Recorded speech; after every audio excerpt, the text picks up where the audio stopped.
On July 19, 2010, a Monday evening, water came crashing down the Yangtze River. Intense rain from the East Asian monsoon hit southwest China. Water poured from the sky. As Monday turned into Tuesday, the flood roared down. Every second, 70,000 cubic meters of water came through, equivalent to 30 Olympic-sized swimming pools. In the past, water would have collected in the river, gushing between the rocky banks of 3 incised gorges in the middle of the main stem, above the city of Yicheng. The swollen river would have then overwhelmed the embankments, flooding the plains downstream.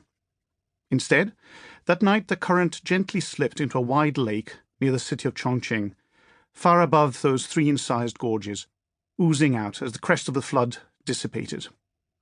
600 kilometers downstream, the water level in the reservoir rose by 4 meters, held back by 28 million cubic meters of concrete. Nothing more happened. Three Gorges Dam had passed its first real test.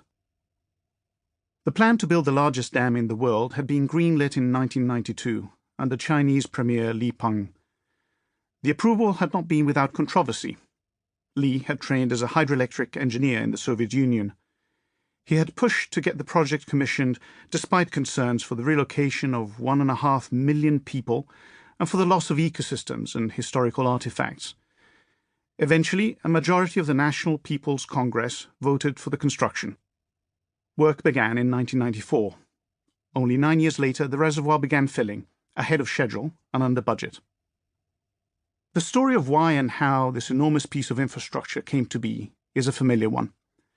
The high modernist project of the 20th century was to liberate society from a variable climate, to celebrate the final victory of man in his conquests of nature. Today, everyone operates under the illusion that water on the landscape is, or should be, nothing more than an inert backdrop on the stage of human events. That illusion is created because of the 45,000 structures taller than 15 meters that dam the rivers of the world, a number that grows to millions if all barrages cluttering streams are counted. This enormous stock of infrastructure is capable of catching around 20% of the world's annual runoff, the water that collects in rivers and streams across all lands. Modern water infrastructure has replumbed the planet. Three Gorges Dam is one of the latest additions to this vast stock, proof that this modern story of progress has yet to fully run its course.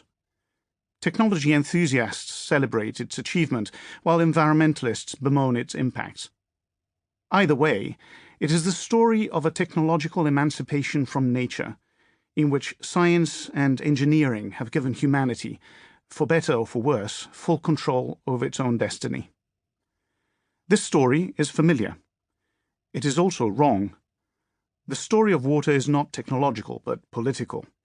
The impact of water on society must be read through the scars left by a continuous cycle of adaptation. All communities relate to water over time through a process of action and reaction. A levee might protect people settled behind it. A dam might store water for those times when none comes from the sky. But as towns grow and farms expand, people forget why those structures were built in the first place.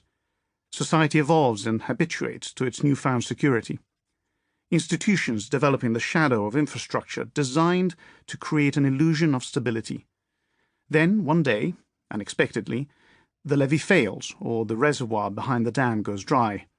Loss follows, sometimes catastrophically. People are forced to reconsider their environment, which is no longer the inert scenery to their life. They learn, rebuild, expand, reaching a new level of security. Their institutions adjust, habits change. The cycle repeats. Technological progress and people's emancipation from nature are a secondary theme in this story. The effects of humanity's ongoing relationship with water are not merely written in rivers. They are etched into the fabric of society, into the beliefs, behaviors, and systems that regulate everyday life. What is most engineered is not landscape, but political institutions. The central argument of this book is that humanity's attempts to organize society while surrounded by moving water led people to create institutions which tied individuals together in mutual dependence as they tried to deal with their environment. From countless variations over centuries, the Republic emerged as the most successful mechanism to mediate the modern concerns of individual freedom and collective benefit in the face of water's overwhelming force. The argument is not strictly deterministic. Water by itself could not have determined the form of political institutions. However, institutions did emerge, at least in part, so that society could express its agency over a changing environment. In that sense, the heart of the story of water on the planet is a political answer to material conditions.